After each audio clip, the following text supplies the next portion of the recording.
Nadreen, अवाम फैसला कर देती है और जमहूरियत में यही होता है।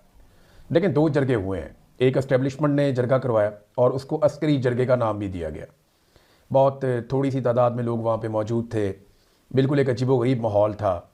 वहाँ पे तकारीर की गई और कोई सूबाई हुकूमत को, वफाकी हुकूमत को, वो मिला जुला के ना उन्होंने एक गोल मोल किस्म का जरगा किया ताकि चीज़ों को इधर उधर किया जा सके। और वो एक सियासी जरगे का उसे नाम दिया गया कि मुख्तलिफ सियासी जमातें वगैरह सारे इसके अंदर मौजूद हैं। हत्ता कि वहाँ पे कोशिश की गई कि इमरान खान पे तनकीद की जाए, लेकिन साथ ही वहाँ पे लोग खड़े हो गए। जैसे ही इमरान खान का नाम लिया गया, उन पर तनकीद करने की कोशिश की गई, तो जरगे में मौजूद लोगों ने शदीद रद्द-ए-अमल का इजहार किया। लेकिन कम से कम खैबर पख्तूनख्वा के लोगों में इस बात की गैरत तो मौजूद है कि एक आदमी जो गुज़िश्ता 2.5 साल से जेल के अंदर है, आप उसके ऊपर उठाकर मलबा नहीं डाल सकते। तो वहाँ लोगों ने रद्द-ए-अमल दिया, जिसके बाद फिर उस बोलने वाले को खामोश होना पड़ा। अब एक जरगा जो है वो अस्करी इदारों ने करवाया और ये एक फरमाइशी जरगा था और इस जरगे का एक एलामिया भी जारी हुआ। ये मेरे सामने पड़ा हुआ एलामिया, इसमें 12 नुकात हैं इस जरगे के एलामिये में, और कुछ भी नहीं था इसमें। यानी ये गोल मोल किस्म का जरगा था। उसमें कहते हैं जी कि वादी तीरा में अमन बहाल किया जाए और ज़मानत दी जाए अमन की, फायरिंग शेलिंग, घरों पर मार्टर हमले और क्वाड कॉप्टर गिराने जैसे वाक़यात, ड्रोन श्रोन, ये सारे बंद किए जाए और बाइज्जत वापसी को यकीनी बनाया जाए। रजिस्ट्रेशन का मामला है। इसके बाद फिर वो ये कहते हैं कि जो घर और जायदाद जिन लोगों की है उन्हें IDPs का स्टेटस दिया जाए। फिर साथ ही वो पोलियो के ऊपर उनके तहफ़्फ़ुज़ात हैं, बाकी चीज़ें रजिस्ट्रेशन के हवाले से वो उन्होंने इसमें उठा लिया।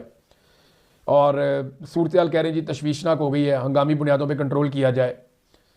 और कह रहे हैं जी हम एक तहरीक का भी आगाज़ कर रहे हैं आज के बाद से। अगवा बराए तमाम धमकियाँ में इस कॉल्स और आम शहरियों में खौफ व राज के खात्मे के लिए हुकूमत जिम्मेदारी पूरी करे। फिर ये यहाँ पे ना बड़ी वारदात डालते हैं ये जरगे वाले, वो अस्करी जरगा है ना। वो कहते हैं जी सूबाई और वफाकी हुकूमतों की जानिब से मुतासरीन के हवाले से गैर संजीदा बयानबाजी और रवैया काबिल अफसोस है। ये किसने कहा जी? सूबाई हुकूमत तो कह रही थी ऑपरेशन करना ही नहीं है, लोगों का इनखला करना ही नहीं चाहिए। वफाकी हुकूमत और इदारे कहते नहीं जी कड्डो बाहर सारे आनो, यहाँ ऑपरेशन होगा और देखते हैं हम कौन ऑपरेशन से रोकते हैं, किसी का बाप भी नहीं रोक सकता। तो दोनों तरफ का रवैया आपके सामने है। वो कह रहे हैं जी कि दोनों अपनी बयानबाजी बंद करें। यानी इस वक्त पाकिस्तान की मिलिट्री एस्टेब्लिशमेंट और उनकी बनाई हुई जाली हुकूमत इतनी बुरी तरह फंस गई वादी तीरा में गंद मारने के बाद कि अब उन्हें निकालने के लिए वो कह रहे हैं जी दोनों तरफ से बयानबाजी बंद कर दी जाए। हमारे मुतालबात पर अमल दरामद ना किया गया तो जनाब हम सूबाई और वफाकी हुकूमत के खिलाफ, क्यों सूबाई हुकूमत वहां पर ऑपरेशन कर रही है? क्या सूबाई हुकूमत वहां पर फौज को भेजा हुआ है? क्या सूबाई हुकूमत वहां से जबरी तौर पर लोगों को निकाल कर इनखिलाफ पर मजबूर कर रही है? वहां पे किसी ने भी इस जरगे के अंदर यह बात नहीं की कि सूबाई हुकूमत ने कहा कि इनखला किया जाए। और देखें अस्करी जरगा था ना, वहां जरगा हुआ, जरगे का पहली चीज क्या थी? तुम्हें निकाला किसने? दूसरी चीज यह थी कि क्या तुम अपनी मर्जी से निकल कर आए? अगर नहीं निकल कर आए तो तुम्हें निकाला किसने? ये सवालात थे। इनका जवाब इस पूरे एलामिया में, इस प्लेटफॉर्म के ऊपर नहीं दिया गया। ये था अस्करी जरगा। अब आप ये देखें कि इसके मुकाबले में बाड़ा का जो जरगा हुआ, जो जमरूद में एक जरगा किया, और ये आप जरगा देखें, इसकी तस्वीर आप देखें।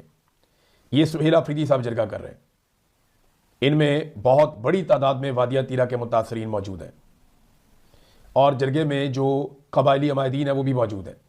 नौजवानों की बड़ी तादाद भी जरगा सुनने के लिए आई है। अब इस जरगे का और अस्करी जरगे का फ़र्क आप देख लें तो आपको पता चल जाएगा कि बयानिया किसके साथ है, अवाम किसके नैरेटिव को सपोर्ट कर रही है।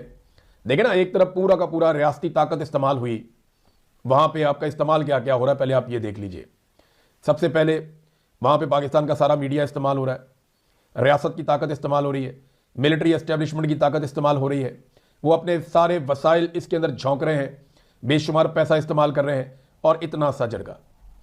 और दूसरी तरफ कुछ भी इस्तेमाल नहीं हुआ, उन्होंने सिर्फ आवाज़ दी कि हम जरगा बुला रहे हैं, और उसके बाद आप देखें वहाँ कुर्सियाँ लगा दी और लोग खड़े हुए भी हैं। वो अगर सुनना चाहते हैं, ये समझने के लिए काफ़ी है कि लोग इस वक्त चाहते क्या हैं और लोग किस नैरेटिव के साथ खड़े हैं। सुहेल अफरीदी ने कहा कि हमने पहले इनको बताया था, यानी मिलिट्री एस्टेब्लिशमेंट को, इदारों को पहले खबरदार किया था। हमने पहले इन्हें बताया था कि दहशतगर्द पहाड़ों तक आ गए हैं, उन्हें रोको, लेकिन इन्होंने उन्हें नहीं रोका। फिर हमने बताया कि अब वो पहाड़ों से नीचे आ रहे हैं, इन्हें रोको, लेकिन इन्होंने फिर भी नहीं रोका। फिर जब वो हमारे घरों तक पहुंचे और रात के अंधेरों में बंदूकें लेकर हमारे घरों तक आ गए और हमसे खाना मांगा, रात को वो बंदूक के जोर पर खाना खाते थे और सुबह सिक्योरिटी फोर्सेज आती और वो ये कहती थी कि तुमने उन्हें खाना क्यों खिलाया? अगर खाना नहीं खिलाते तो वो मारते हैं, और अगर खाना खिलाते हैं तो ये मारते हैं। हम जाएं कहां? यहां पर खाना खिलाने वाला सवाल नहीं है। पहला सवाल उन्होंने कहा कि ये है वो मेरे घर तक पहुंचे कैसे, वो कैसे पहुंचे मेरे घर तक? सिक्योरिटी फोर्सेस की जिम्मेदारी है कि बॉर्डर की हिफाजत करे, फिर वो मेरे घर तक कैसे पहुंचे? मेरे घर तक पहुंचने से पहले 50 से ज्यादा चेक पोस्ट हैं, मगर वो मेरे घर तक कैसे पहुंचे? ये वो सवाल है जिसका जवाब सिक्योरिटी फोर्सेस नहीं देती। कभी बॉर्डर पे आप लोग बैठे हुए हैं, ये तो टिले मुंह से कहते थे ना इमरान खान का फैसला था। इमरान खान के दौर में तो दहशतगर्द नहीं आए। अगर इमरान खान का फैसला था तो मुराद सईद जब जुलाई और अगस्त 2022 में इसकी मुखालफत कर रहा था, जब इमरान खान की हुकूमत भी नहीं थी, तो तब आपने कहना था ना कि ये इमरान खान का फैसला था। उस वक्त तो कह रहे थे नहीं ऐसा कुछ नहीं हो रहा। पीपल्स पार्टी भी डिनाइल में थी, PMLN भी डिनाइल में थी, फजल रहमान साहब ANP सारे डिनाइल में थे, कोई बात ही नहीं सुन रहा। नहीं ऐसा हो ही कुछ नहीं रहा, तरदीदें आ रही थी। और जब दहशतगर्द आ गए तो अब कह रहे हैं जनाब इनके खिलाफ ऑपरेशन करना है, अब हमने वहां पे लड़ाई करनी है। तो पहले इस बात का तो जवाब दो कि इन्हें लाकर बसाया क्यों? देखें, बॉर्डर के ऊपर इक्का दुक्का बंदा क्रॉस करना कोई बहुत बड़ी बात नहीं है। बहुत सारे गांव ऐसे हैं कि यहां पे भी लोग रहते हैं, वहां पे भी रहते हैं, वो आपस में मिलते रहते हैं, उनकी रजिस्ट्रेशन, उनके नंबर वगैरह है। लेकिन ये नहीं हो सकता कि आप इतने बड़े पैमाने पे मुसल्ला अफराद को, ये गाड़ियों के बगैर तो नहीं आए, इनको फाटक खोल खोल के क्रॉस करवाया गया है ना। इतनी बड़ी तादाद में लोगों को जब आप बॉर्डर क्रॉस करवाते हैं तो ये नहीं हो सकता कि आपकी नजरों से ओझल हो जाए। तो इन्हें आने किसने दिया? ये हमारे घर तक कैसे पहुंचे? ये बुनियादी सवाल है और बहुत ठीक सवाल है। फिर सवेल ने कहा जनाब पहले दहशतगर्द लाए गए और लाने के बाद फिर ड्रोन हमले और तैयारों से हमारे पर बमबारी भी की जाती है। उन्होंने कहा वादिय तीरा में हमारे ऊपर तैयारों से और ड्रोन हमलों से बमबारी हुई है। हमारे 21 लोग एक एक वाकये में जाबाक हुए, उनके जनाजे उठे हैं। और जरगों की कवरेज करने वाला जो मीडिया है ना, ये जो अस्करी जरगों की कवरेज कर रहा है, इस मीडिया ने हमारे शोहदा को दहशतगर्द करार दे दिया। मीडिया हमारे मासूमों को दहशतगर्द कहता रहा। मैं गवाही देता हूं और ये सारा जरगा गवाही देता है कि वो बेगुनाह थे। इस पे लोगों ने वहां पे खड़े होकर गवाही भी दी। फिर एक बड़ा अफसोसनाक वाकया भी सुहेल आफरीदी ने सुनाया।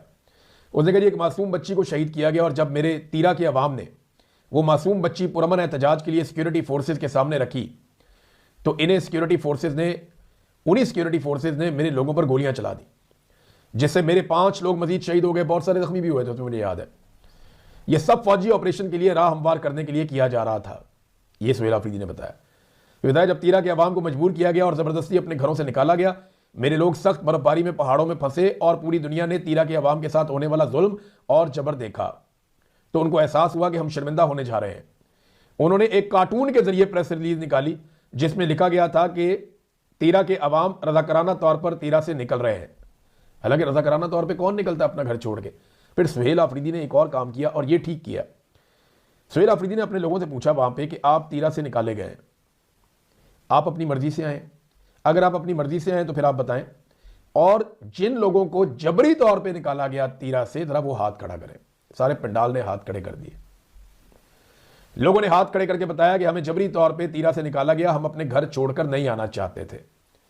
तो जबरी तौर पर किसने निकाला, किसने निकलने पर मजबूर किया, यह सवाल मौजूद रहेगा।